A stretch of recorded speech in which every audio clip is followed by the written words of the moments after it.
Hello, everyone, and welcome to the Golden Astrologer Podcast. I'm Deb McBride, and I am recording this in lovely Escazú, Costa Rica, where we had an unseasonable shower today. But now that nature has taken care of my garden for me, I am very grateful. So it is December 10th in the year 2023, a Sunday, and we have very few weeks left to this year. And I would like to invite you to my masterclass on December 18th at 6 p.m. Eastern Time, which is called Vision of the Future 2024. And we're going to be discussing next year. So the astrology of next year, the presentation will all be about the astrology of next year. And I would love to have you join me. This is going to be exciting because there's a couple of really big things happening next year, and they happen relatively early in the one's early in the year and one is relatively early in the year. And we have lots to look forward to. So, what are your energetic projections for next year? What are your wishes and dreams? What do you want to create? And how would you like to go forth into 2024? Join me. It's going to be a lot of fun. It's only $55. You can book this through my website, thegoldenastrologer.com. Click book online. You will find the link to order your seat. And you can also write to me, and I will send it to you, deb@debmcbride.com, info@thegoldenastrologer.com. I also am putting it regularly on Instagram stories, and I just sent out my mailing list, a blog about the new moon this week and all sorts of other stuff. And it's in there. The link is in there as well. So if you're on my mailing list, you can go to your mailbox and collect that new email that I just sent out a little while ago. And you can click on the link and join me. And don't forget, my alchemy membership starts in January as well. This is going to be very exciting. I'm very excited about my alchemy membership. It's going to be really cool. It's going to be a monthly transformational event where we do a brief astrology update, but also an energetic activation and an experience of an energetic transmission training that I will present. And we'll have a Facebook group for members, and we'll have all sorts of goodies coming, PDFs, little statements, things that help you, motivate you, inspire you. These will all be available in the membership, all sorts of goodies. So join me. I want to do it at the end of January because then everything's direct astrologically and it's a good moment. So yes. And don't forget, I'm available for expansion mentoring. And if you are curious about what that is a longer experience of working with me, 3 months, 6 months, 12 months, and we up-level your life. We bring you to a new place. And I have a lot of tools that I can work with for you. So contact me about that as well. And the week ahead, well, first I want to talk about this lovely Venus-Jupiter that we are having right now. And it was exact yesterday, and it wasn't exact until 10:35 p.m. Eastern Time, which was like 9:35 p.m. my time. But it still was, when we're up and coming, we're feeling it. And when we are on the other side of it, we're feeling it. And I think it is a really beautiful aspect. I know it's an opposition. It happens once a year. Venus goes opposite Jupiter. Venus is in Scorpio. Jupiter is in Taurus. And the really lovely thing about it is, I know for me, I felt really bathed in gratitude. Really a lot of gratitude for the people in my life, for the community I have, especially here, for Costa Rica itself.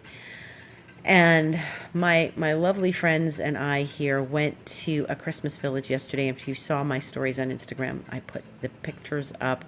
There's this one little village in Alajuela, and I'm in San Jose, but Alajuela is like the neighboring county. And they do this Christmas village every year, and it's just a couple of streets, and it's extremely charming. People have their houses decorated, and yes, that happens in lots of neighborhoods all over the world, but these people come out in the evenings every night from December 1st to the 24th, I guess. And they have things that they have baked and created and made, beverages and goodies and all sorts of stuff for you. Sometimes they're making them right outside in front of you. Sometimes they're already baked and all for you. And you can buy their treats and their yummy things. And I think this is a great, great thing for their neighborhood, because I think every year these people who probably don't have, like, they're not, from what I understand, like extremely wealthy people. This is a charming, humble neighborhood. And these people are like selling their baked goods and their yummy treats and all sorts of good stuff on the street in front of their homes, and they welcome you, and it's just delightful, and it's so sweet and charming. And Costa Ricans are so lovely. I mean, I say it all the time, but they're just so lovely. And we bought rompope, and my friend Monica's like, this is the mission, rompope, which is eggnog. And the eggnog definitely had some rum in it. And everybody's got a different eggnog, and they're homemade, and you can taste them. You can buy them. They have bottles. If you like what you have in your little cup, you can buy a bottle. And they also have rice pudding, which is arroz con leche, and that's delicious. And, you can get other little goodies like to eat, like chicken and stuff like that. And pupusas, which are like a sort of a baked on top of the grill bread thing, where like they fill them with things like vegetables, like or meat and stuff like that. So little good yummy things. And I think these people make money every year, and it's really nice to support them, and it's just lovely to go and experience this. And then there's like a little fair in the football field nearby. So we did this last night, and it was so festive and so heartwarming and so Venus-Jupiter. Venus, even though it's an opposition, it's still this heartwarming thing, and it's a very lovely experience. And it was lovely to be social and with people, and this was the perfect Venus-Jupiter opposition setting, because I got to be with the people I love and see these other people who are just so loving and thoughtful and generous, and bringing their homemade items outside for everyone. And the weather's beautiful here, It's not like it's freezing and they're standing there freezing like Christmas fairs back in New York, where I used to live. And I was saying last night when we were driving, we were going to a restaurant, and we found, that was the other thing, we found this beautiful Italian restaurant that was quiet for a Saturday night, and very homey and absolutely delicious food. So it was just perfect. It was perfect, and I couldn't have been happier. And the thing I was saying on the way to the restaurant, which was new for us, and a whole new experience, and a new area and a new plaza we went to, it was just really wonderful. When we were driving there, I said, you know what? The weather in December in Costa Rica is absolutely gorgeous. It's bright blue, it's really windy, and it's sunny, and it's just delicious. And I'm not dreaming of a white Christmas.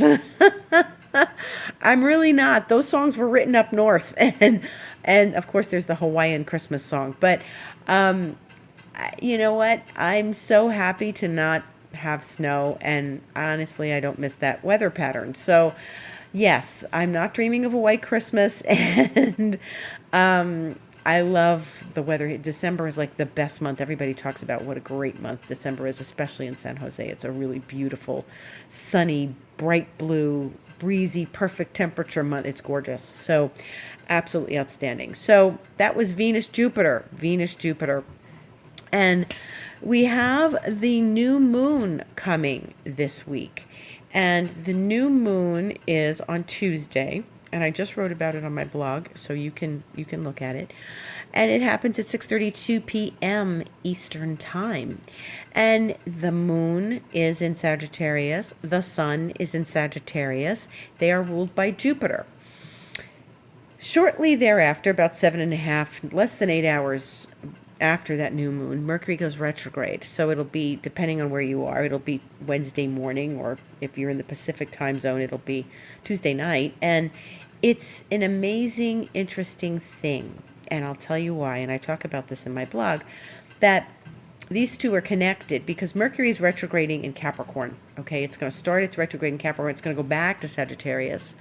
And the new moon is, ruled by a retrograde Jupiter. So this is different. Last year, remember last year when I talked about this before Thanksgiving, the new moon was happening just as Jupiter went direct. So it was very powerful. And Jupiter is in Taurus. Last year, Jupiter was in Aries. And it was this really incredible feeling of, abundance and moving forward. Well, that moving forward doesn't happen until December 31st because that's when Jupiter really goes direct. Or if you're, like, again, in the Pacific time zone or even Eastern, I think it goes the night of the 30th. But December, the end of the year, just as we're beginning the new year, and celebrating the end of the old one.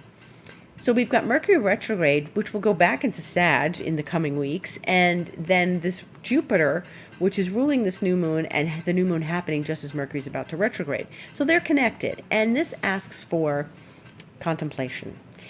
And contemplation, introspection, taking a step back, because Mercury retrograde always asks us to take a step back and rethink and revisit.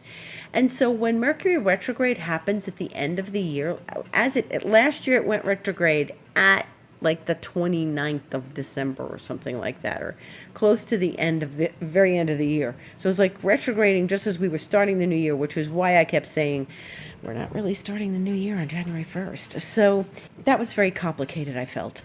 And we are ending this old year and really jumping forward into the new year with two planets going direct, on either side of the year. And this is an opportunity to look at this last year. What did it mean for you? What did it do for you? Where were you during this year? What did you accomplish? What made you happy? What didn't make you happy? What expectations did not get met? This is why we want to talk about next week when I have my event. But this is something different. We're looking at the past. We're looking at this whole year and where did we go? We want to sort out what our energetic projections are for next year as we contemplate this past year. So it's really good. I think this is actually a perfectly timed Mercury retrograde that the heavens have arranged for us. And thank you, heavens. Thank you, spirit guides and guardians of the planetary systems. This is a perfectly timed Mercury retrograde because it's not interfering with the new year. It's letting us wind down the year in the month of December and really look at where we've been and what we don't want to take into the new year, right? So when Mercury retrogrades in December, we can really say, okay, I know what this is about. And it invites us, of course, all the re's. I always tell you this during a retrograde. Review, revisit, rewire your brain, rethink, re-experience, reconnect. And all of these things are so important to do during this Mercury retrograde. So it moves from Capricorn, which is very practical and organized, to back into Sagittarius, which is hopeful, optimistic, explorative, expansive. It's two different energies, but I just love that Jupiter and Mercury are so involved with each other in this. So it's thinking, it's expanding your thoughts, your ideas. And you know what else? This is going to help us get our energetic projections together for next year, for how we want to push ourselves into this new year, or like arrive at the door of the new year. So this new moon is going to help us do that. It is in fiery Sagittarius. It's still in Sag, right? So there's still that feeling of, yeah, it's a new moon in Sag. I'm rocking, I'm rolling, I'm excited. And then Mercury goes retrograde and you're like, let me think about this. So that's kind of it. It's a bit of a rah-rah moment, and you'll feel it. You'll feel it all day Tuesday, and then it comes, and it's good, and it's energetic, and then there's Mercury retrograde. So we're going to wake up Wednesday morning with Mercury retrograde, and, it could be that you're in Europe listening to this, or Australia. Hi, Europe. Hi, Australia. Hi, South Africa. And you are listening to this, and you are knowing that Mercury's going to retrograde at some point in your day. You'll already be awake, and then Mercury will retrograde like during breakfast or lunch or something. So it's really a time for some contemplation, and it's good. It's a well-timed Mercury retrograde. And some other things that are happening is, one of the things that's happening tomorrow is the sun is going to in conjunct Uranus. And that's an exciting aspect. And actually, this whole new moon is kind of in conjunct Uranus. And an in conjunct is that needling aspect. It's that one I talk about that's a little uncomfortable. It's not completely clear. And so this new moon is going to make this relationship on Tuesday. The sun will make the relationship late Monday night. And we are looking at this again as a moment of pausing, because it's the sun and then the sun and the moon together in this in conjunct of Uranus, which is a needling, like I said, a needling aspect, but also it's electrified by Uranus's energy. And so it's a little clumsy. So do be careful, because you might get ahead of yourself in some way. And that's sort of the nature of Uranus. With a fiery new moon in Sag doing this in conjunct to Uranus, we can be making these sort of compulsive moves, and these sort of spontaneous actions, and you need to try to think it out a little bit, okay? Don't trip over your own feet. It's one of those times, okay? Be careful with that. Don't trip over your own feet. What did I do? It's just, it can be a little too much wired electrical energy, okay? String your Christmas lights in advance. Just make sure that you are really just sort of taking one step at a time, moving one foot in front of the other, and not allowing yourself to get kind of entangled in the Christmas wires, okay, of your Christmas lights. Hopefully that's already done. But it is a little it's an uncomfortable aspect, but like I said, it's a little clumsy, and it is something that it's best to pause. It's best to take one detail of this at a time. Don't get ahead of yourself. So that's one of the things that's happening. And this new moon does challenge Neptune. Now, this is something interesting because, as is often the case with these lunations, the moon itself challenges Neptune a few hours after the new moon, because the moon moves faster than the sun. And then a few days later, the sun challenges Neptune. So we've got the new moon challenging Neptune. What is this? Again, it's this fiery new moon challenging Neptune, which is all about water. So there may be some dampening of your enthusiasm.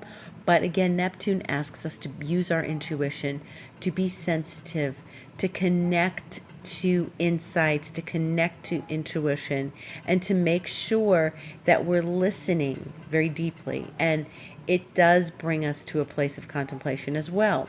It also includes a little bit of ambiguity, lack of clarity. And the lack of clarity, it may propel us into that moment of contemplation.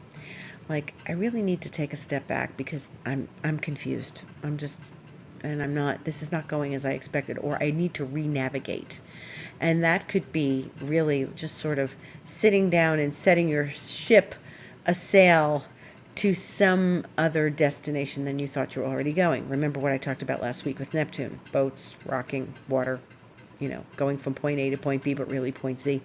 So this is something we want to really contemplate with Neptune. We want to use it as part of our contemplation process, because the moon is going to square Neptune on Tuesday, after that new moon, right before the Mercury retrograde, about 20 minutes or so before.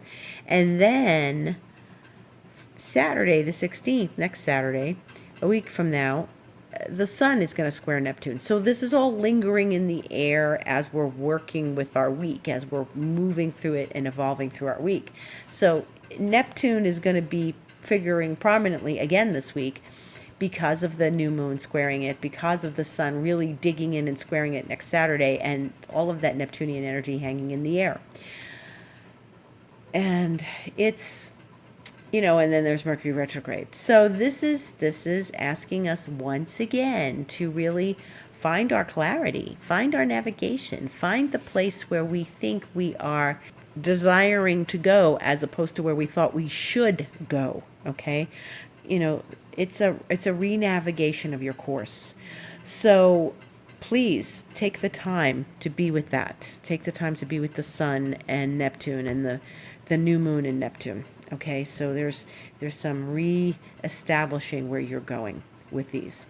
Now, the other thing here is that Mars is trining Chiron.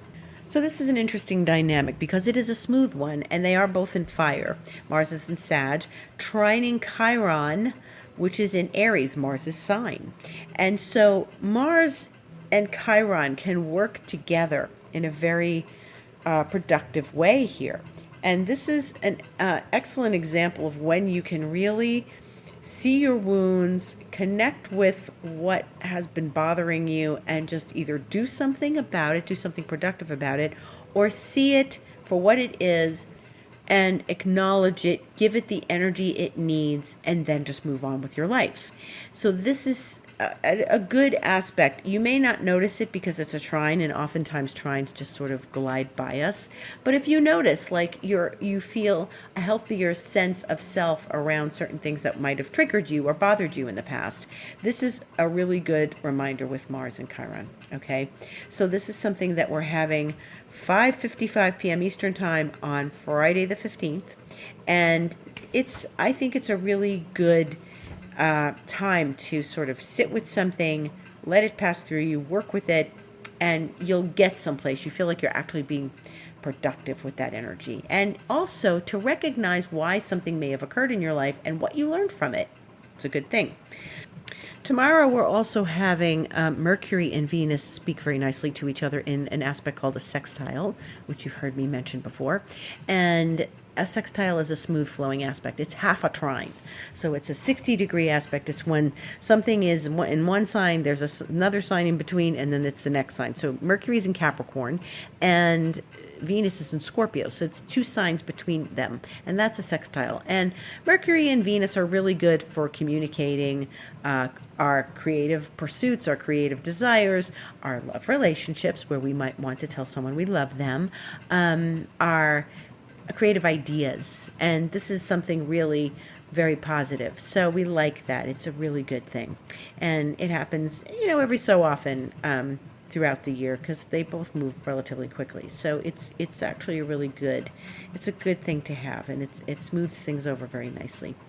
Then there is Venus later in the week, still in Scorpio. She's going to be in Scorpio till like the 29th of December when she moves into Sagittarius. So she's in Scorpio, not her favorite place, but I think she's doing okay right now because of her opposition with Jupiter. And then, this nice talking to Mercury, and next week she's going to oppose Uranus. So that's fun and exciting. And so we have Venus at the end of the week making an inconjunct to Chiron. So she's going to be making this inconjunct to Chiron as Mars is trining Chiron. And so she may highlight something else. So remember the inconjunct that I mentioned earlier is like what the new moon is doing to Uranus. This is another relationship where it's a little bit needling, and it's a little bit, it might poke at your wound. You might get triggered. Be aware of this. Be aware of this as Sunday the 17th arrives and we have this experience. And then we are just sort of maintaining awareness about Venus and Chiron. And, it's a passing thing. It's a wave. It will come. It will show up. You might feel a little ouch, and then you just release it, let it go, let it move. Okay? Not something to hold on to and to keep rehashing.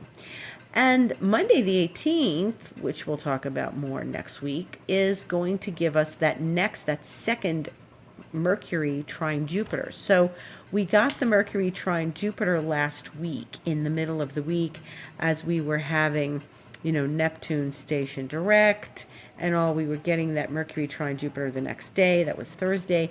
And so I felt it strongly early in the week, but Monday the 18th, which is my event, I think I picked it because I liked the Mercury Jupiter aspect we're having that day. So that's another trine. So some of the story that we had from last week, the good part of the story, is going to come back on the 18th. And then the third part will be in January when Mercury is direct and Mercury and Jupiter are still speaking to each other very nicely. And the moon right now is in Scorpio. It's going to travel from Scorpio today into Sagittarius tomorrow. It will enter Sagittarius at 6:11 a.m. Eastern Time. It'll be there for that new moon on Tuesday, and then it will enter Capricorn at 10:31 a.m. Wednesday Eastern Time.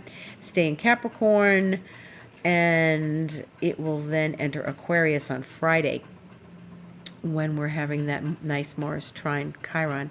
The moon is in Aquarius, 12:56 p.m. It will enter Aquarius. So we don't have long void moons because Pluto is at the very end of Capricorn, and that experience means that like when the moon moves over Pluto at the very end of Capricorn, we really have like a 2-hour void moon waiting period layover before the next flight at 12:56 p.m. So it's 11:04 a.m. that the moon goes void on Friday as it passes over Pluto, and then it goes into Aquarius. And then it will be in Aquarius for a good portion of the weekend until it enters Pisces at 2:58 p.m. Eastern Time on Sunday the 17th. And that is our show for today and this week. So the big event is this lovely new moon. Enjoy it. Do something fun and Sagittarian. Remember, Sagittarius is about faith. It's about belief. It's about trust. And maybe you remember my podcast from last year when I was told to trust. Trust, Deborah. My friend Alejandro kept telling me, trust. That was the day we went to this same Christmas fair, and I got to experience it for the first time. So I was very glad I trusted. And yesterday I said to him, when he said, we're going, I'm like, okay, good. And I trust. And he's like, yes, of course, trust. And we decided that trust. And you know what? It does pay to trust, because I was joking, but this is all seriousness. When you trust, then you're in alignment. Then when you're in alignment, things flow to you. You magnetize things to you. So we got to stay in that good Sagittarian energy. We're in the sun in Sagittarius. We're going to have a new moon in Sagittarius. Trust and allow things to flow to you and magnetize those things that you want. And it was funny because one of our friends couldn't make it, and he said, well, they didn't trust. And I said, well, look, and we found this great new restaurant, and we found, new to us restaurant, and all these wonderful things happened because we trusted. So trust. The universe may have something better planned for you. So as we go into this lovely Sagittarius new moon, be sure you trust. Okay? Thank you so much for listening. It is always a pleasure to hear from people telling me how much they enjoyed my podcast. So please, it's always, just know that I'm always in gratitude to all of you for listening. Thank you so much. I hope you have a beautiful new moon, a beautiful week ahead as we start this new Mercury Retrograde and asking us to contemplate 2023. Many blessings to you, much gratitude. Have a beautiful week. Thank you for listening.